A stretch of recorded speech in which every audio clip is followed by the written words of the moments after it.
thank you, for being here. Uh, Wonderful to have at least a few people waiting for more to come in, but we'll start our session. Thank you to all our panelists. I'm very excited to moderate this discussion. Whilst whatever it's called, what we are discussing here is what is the role of HR, the evolving role of HR, what people are doing, and bringing in HR technologies. So let me ensure that I start with the correct question first. And by the way, I've been told that we have 30 minutes. I've tried to pull some clout, but he's actually put on the timer also. Yeah. Rogue he's. Okay. So, Ramit, shall we start with you? Okay. As a business leader, okay, what do you expect from, or let me, since we've got 30 minutes, we'll push it by a little bit. Let's merge two questions, okay? Both of them, so, the first question is, what do business leaders expect from the new age HR? And how do you see the changing role of HR? So, so can you tell us how you see HR and, what has been the changing role and what is your expectation at IBM? Okay, first of all, thank you, Hoshie, for having us here. I think this is a very, very important topic and subject close to me. Principally, I think HR is all about custodian of talent within the organization. We all know that we are right now sitting in the middle of significant skill upgrade, technology upgrade. So there's a lot of anxiety at large which we see in the companies. So one important function of HR is to first contribute to taking the fear away about the unknown, right? I mean, we are in an age where things will continue to evolve rapidly, and hence we need to be, helping there. The second important point is HR being the, in a way, helping the skilled resource within the company to become far more productive. There is all about facilitating learning and experience management, especially with the entire space of young millennial cloud. They want a WhatsApp-like experience within the company. So if one second, I know that's disturbing. Can someone, Bilkis Abdullah, is someone here to shut the door, please? Yeah, so it's about helping in improving the experience profile within the organization so that employees feel comfortable at home, at ease within the work environment. And that's where I think the HR fundamentally is undergoing significant changes, being able to transform their internal processes so that employees are more comfortable. Tech is becoming increasingly part of everybody's life. It's difficult to say this is tech, this is HR. So there's a new phrase which is called HR tech. And within our own company as IBM, which has transformed itself quite a bit for the last multiple years, we have a full-blown HR tech organization within our HR organization, right? So being able to have new hiring, new skills to be housed within the HR function. So those are some of the things which we are now beginning to get, and that's the expectation in the new age HR. Okay. Ashish, times changing, so, employee preferences, consumer, employee requirements, consumer preferences, everything kind of changing. How do you see this evolving change of HR in your organization? See, first off, from my perspective, HR has always been the custodian of talent historically. But increasingly, HR now also has to be a business partner at the strategy table. So when the business is forming its strategy, going into a new product, into a new market, HR's inputs on what kind of talent will drive it, what are the economics, where do I find this talent, how do I manage this talent, how do I upskill existing people. Those are very integral parts of the business strategy. So increasingly, the HR, first and foremost, has to put on the hat of business leaders themselves and consult with the business and advise them on what to do. Second is, of course, now the demographic that we're hiring is changing dramatically. It's changing dramatically. Their preferences, the job preferences, how they work, where they work is changing dramatically. So driving and the businesses are becoming more employee-centric. as opposed to being employer-centric earlier. So that transformation of the culture and how do you keep your employee happy, that's a cultural shift. And that has to be driven through policies and technology. So that's the second role that HR has to play. They have to transform the culture of the company to being more employee-centric. And this generation of employee is very different from the generations maybe 10 years ago, right? And no one is untouched from that generational change. It's actually 3 years. It's no longer 10 years. And I'm glad you're saying employee-centric because the more we are seeing, okay, we are seeing a lot of compromise on everything, including, I'm sorry, this is a little off track, including employees and customers for shareholder preference. So I'm glad. Hemant. See, I think where the one thing that I would really want HR to be doing is to become more proactive as opposed to being reactive. So what happens is, let's say you get a GPW score done, okay? Talent is everything, GPW score aaya, now analyze functions, which function messed up, and then you have a very 6-month program running कि भैया आपने यहाँ गलती करी, आपने यहाँ गलती करी, इसको आप सुधारिए. The point is, if you were in touch with the business, you should have culled it out yourself rather than waiting for the GPW score, because 6 months have already gone. 3 months of the GPW survey and the results coming in, plus 6 months of the initiatives which you have taken to correct the mistake. So 9 months have gone. And in the process, some people may have also quit, getting frustrated. That is just one example of how HR can become more proactive. And somewhere down the line, what he said about being the business partner, a proactive business partner as opposed to a reactive business partner. Second, it was always about, मुझे ये चाहिए, if I want X number of people with at band 5, at band 6, at band 7, so they will go out in the market, get it. But the point is that what are the skill sets that are required for the skill sets required for each band is become dramatically more different than what it was earlier, because a large part of your mundane tasks are and will more and more get done by more processes and systems. So you'll have a more menial thing, which is a bot or whatever is working. For example, if I am looking at a guy to lead my transformation office, her skill set will be so much more different than a similar band 5 who's possibly leading something else. When you ask HR to get it, what they will do is, now if you have, all of us have seen JDs, right? So reporting, this, body of the mail, and then niche ka skill sets required. That skill sets will in all probability be a copy paste of the earlier JD. And lastly, when HR sits on the table, and what are they bringing in terms of, let's say, when they're hiring talent? It's another example.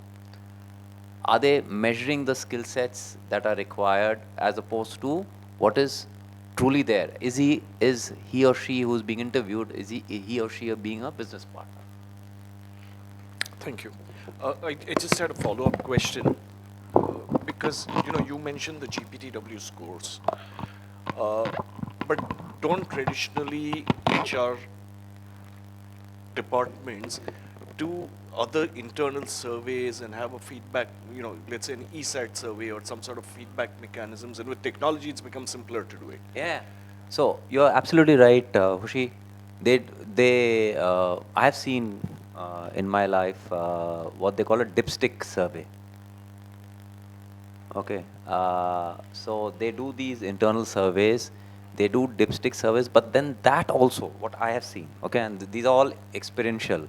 I'm not sitting on theory session. So what I have seen is dipstick भी तभी करेंगे जब उनको कुछ problem दिख गया. Okay. The point is, when my need will be that can you do it prior to the problem happening as opposed to reacting to the problem. Understood. Shailesh, not just on the stage, but you're possibly one of the largest employers in the country. Your needs are a lot more diverse than most people because, on one hand, you got white collar, then you got blue collar, then you got contractors, outsourcing.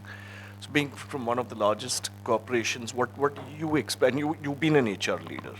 Now that you're a business leader, what's your expectation? Thank you, Hoshie. Good afternoon. Uh, last 10 years of my 30 years long journey in Indian Oil, of the 10 years, 5 has been in corporate HR, driving new initiatives. And the recent 5 years have been in business, as a business leader. Office 3 years I have been heading an SBU. So, due apologies to my colleagues, I'll be more generous to HR when we talk about being business leader or, what they bring on the table. Having seen both sides of the world, we were discussing this earlier, Hoshie. What I feel, what we can expect from HR as a business leader. I would say 5 important things. First being more agility, agile HR, which is more proactive and more responsive, if I can say so.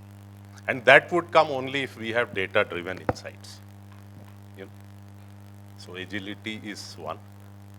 Second, in my opinion, is building partnerships. Today in any organization, you can't think that I know everything. So be it my partners in Indian Oil, we are doing some of the projects with my colleague. The partnership part is one role which I think HR should lead in the organization. Third being communication. In today's era, you would agree with me, both internal and external communication is so important. You can build brands through communication. You can build teams through communication. So that is the third part. Fourth, develop. Because in the transition period which we are in, you must have heard about energy transition happening thick and fast. How do we build future-ready workforce? And how do we build leadership pipelines? So develop being the third aspect. And last but not the least is engage. That is one role which HR has to proactively do. Engage with not only employees, engage with the business leaders, even when there is no work, right? So in our context, how do we engage with multi-generational workforce spread across 800 locations in the country and working in hybrid mode, sometimes remote, sometimes physical. So we have heard about, remote working. Have we heard about remote HR? The challenges are even more, how to connect. So if I can give you a mantra, what I said was A, B, C, D, E. Agility, build partnership, communicate, develop, and engage. So that's my take. Thank you. Thank you. Guys, I'm going off script a little bit, but just want to stay. There was a question, but we had decided not to take it. HR, what you'll have mentioned, okay, I believe obviously understands that this is the need of the hour. And, gig economy and, the younger generation being very different, all of it are huge challenges on HR. What do you think are their challenges in actually addressing these issues that, all of you are discussed? For example, feedback mechanism. I work for a far smaller company right now as compared to earlier. In my earlier organization, we were about 850 people. We had quarterly surveys, and I used to find them very scripted beyond a point of time. Scripted in the sense that That become very data driven. So, you know, HR used to actually be down on, we used to have about 7, 8 HR people for a 850 people company, which the ratio was very high. But if that size of a company actually went and did, you know, some, not dipstick, some qualitative and the quantitative was structured every quarter, what's stopping other HR departments from right now doing it? What do you think are the challenges right now? Let's take a response from one or two people only, otherwise. I think what is good for the goose is good for the gander. So the talent in HR is also the problem why HR is facing an issue, because, you know, ultimately non-HR is also driven by people and HR is also driven by people. So that vision, that ability to see things and be a little more proactive requires a certain talent. Now, talent in across functions and across dhanda is in short supply. I mean, the effective talent, that is. There's enough headcounts. The thing I'll add here is, see the quality of the talent, nature of the talent, even the nature of the business is changing dramatically. And for organizations to keep up with the times, major transformation in internal processes and way of thinking is needed, and HR has to be at the forefront of it. And that is a very, very tall ask for any function, leave alone HR. We are talking about changing how we treat our internal employees, the policies, how we deal with their transactional issues, whether it is leave time, attendance, etc., and then the higher level strategic engagement and upskilling, etc. All of and technology is not the answer. That's a tool that can enable this, but end of the day, the change has to happen in the mind first. That is the biggest challenge, I believe. Thanks. I'm taking the technology question right now. There's a lot, you know, can technology enable some of these issues? And the specific question is, how can CXOs assess and select the most suitable HR technologies in this rapidly evolving space? Would you like to go first, Shailesh? Whenever we go for any technology, I mean, the biggest challenge, as he mentioned, is mindset. The way we have been doing things for ages, right? And you mentioned our type of organization. We have different type of people, different demography, different education level, and things like that. My take is slightly different on this one.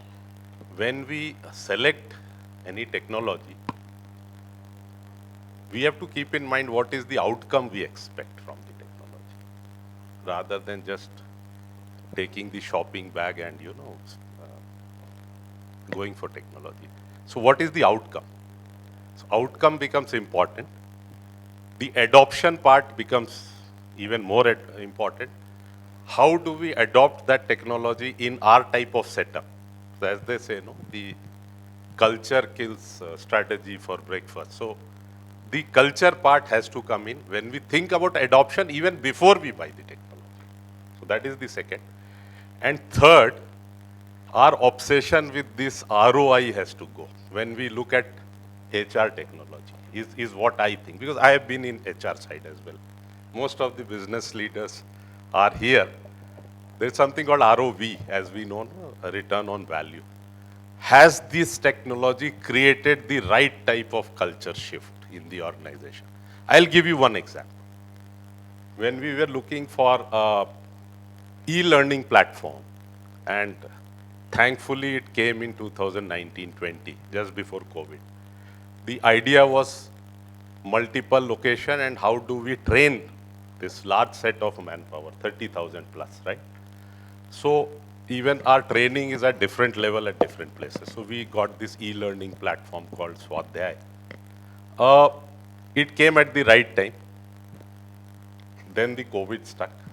Because the the objective was very clear. It was not off-the-shelf e-learning modules. They were designed how to run a refinery, how to fuel an airplane at our aviation location, how to transport gas through a pipeline. So these were the modules which were customized. And it struck the right chord because people were looking for this thing. So we were knowing the outcome, and it is a big success. So this is one example. Whenever we go, we have to think what we want from this technology. Would it serve the purpose? Thank you. Do you want to? I just we are wanting to relay the IBM story in terms of Please. what we have seen, because I think it's something which you're very proud of. We are in a space which is currently undergoing significant turbulence with AI, etc. The skill sets are massively changing.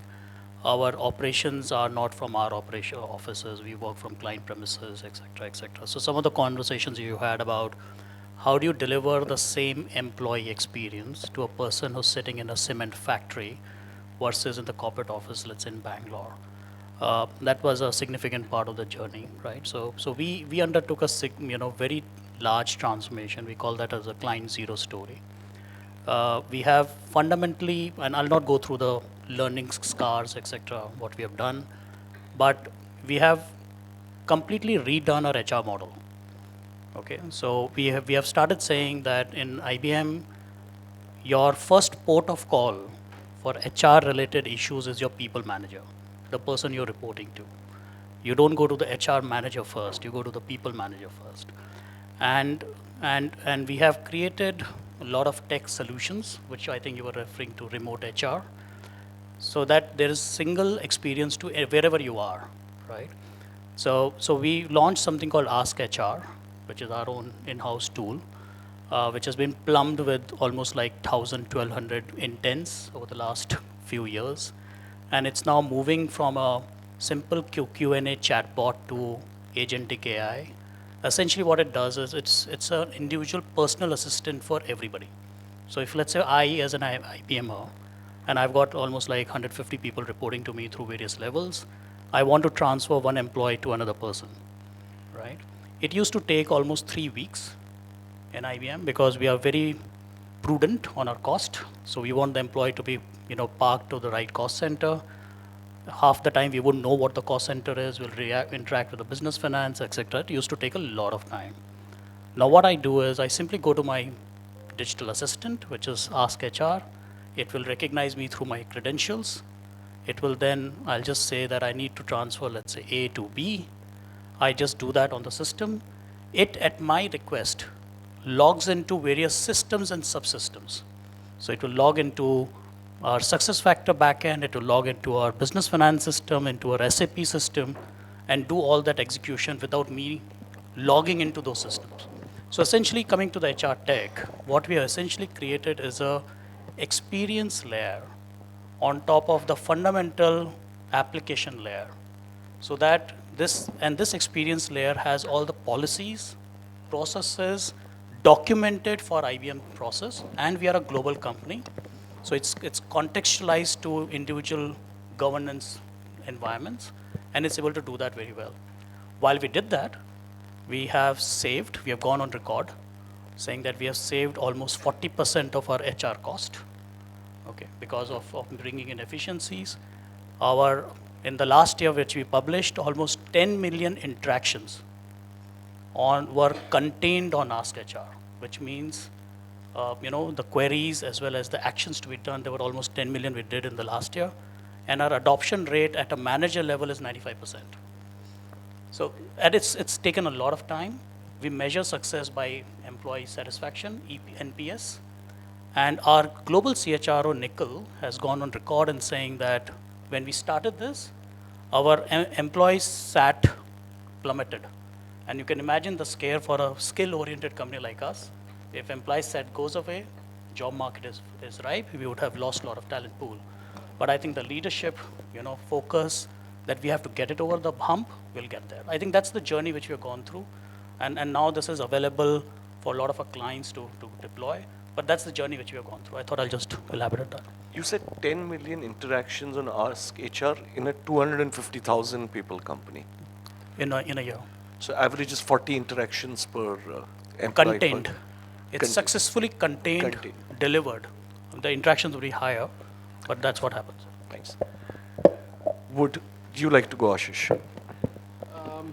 So I think at a strategy level, I think both Ramit and my friend here have spoken about it. So I'll keep the answer at a slightly more tactical level. See, the biggest issue, and I come from Teleperformance being a people company. It's a How many 90,000 people do you have, by the way? 90,000 people in India and about 5 lakh global. Um, the challenge we in India deal with is first, this is a multinational company, which means we are on ERPs that were designed and inherited from abroad. So the localization here itself is not easy. That's number one. Number two is often, I'll give you an example. The way the recruitment engine in India works is very, very different from how it works abroad. The vendor ecosystem that we have is very unique. It's somewhat unique to India. You find vendors come and go by the day. You have a new vendor getting created today who will service you for 1 month, and then the next, because it's a proprietor-driven vendor, the second month, then when the vendor has gone away, because that person has joined someone and is employed, right? So this entire ecosystem works very differently, and integrating your recruitment engine with the corporate ERPs, etc., is challenging in itself.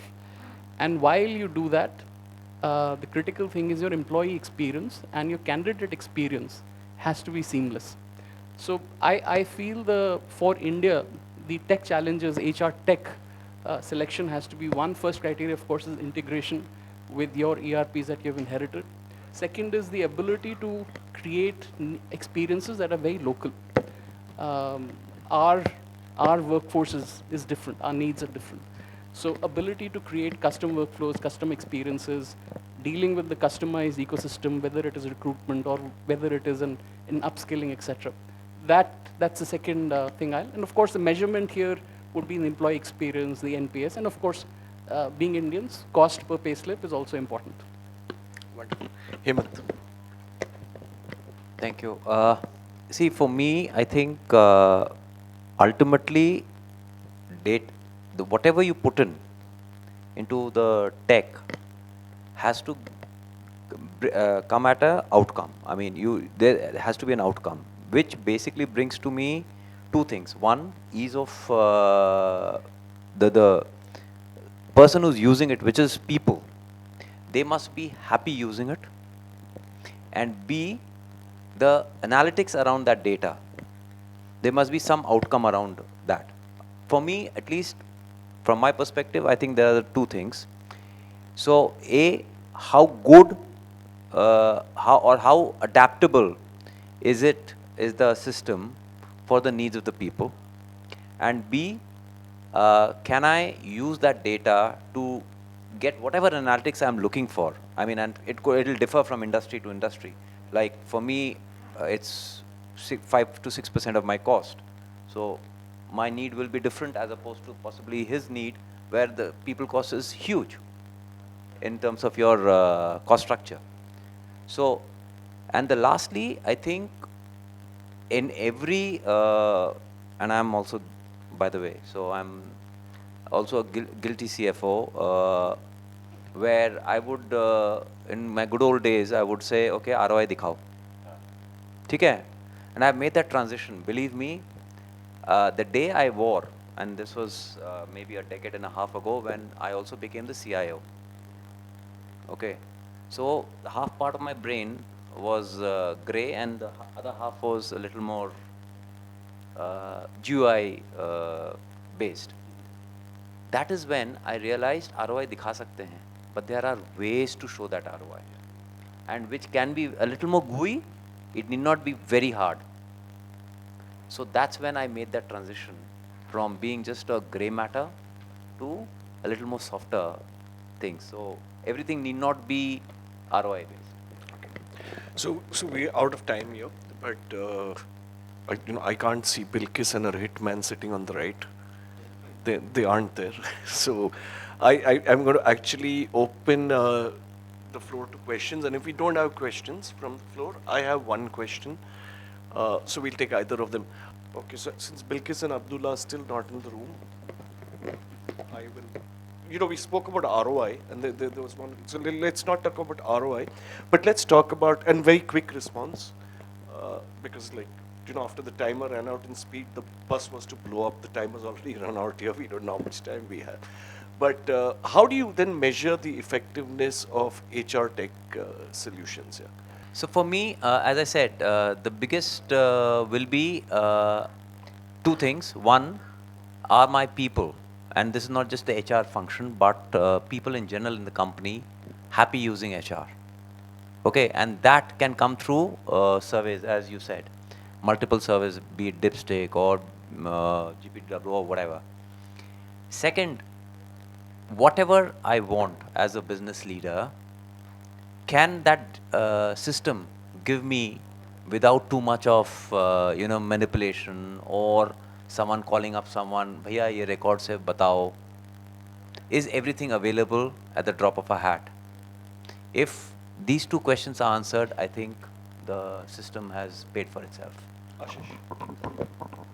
I think two metrics. One is similar to the point made earlier, the employee satisfaction, which is a function of many things. It is instant gratification on ease of access and availability of whatever technology solution you're providing. That's number one.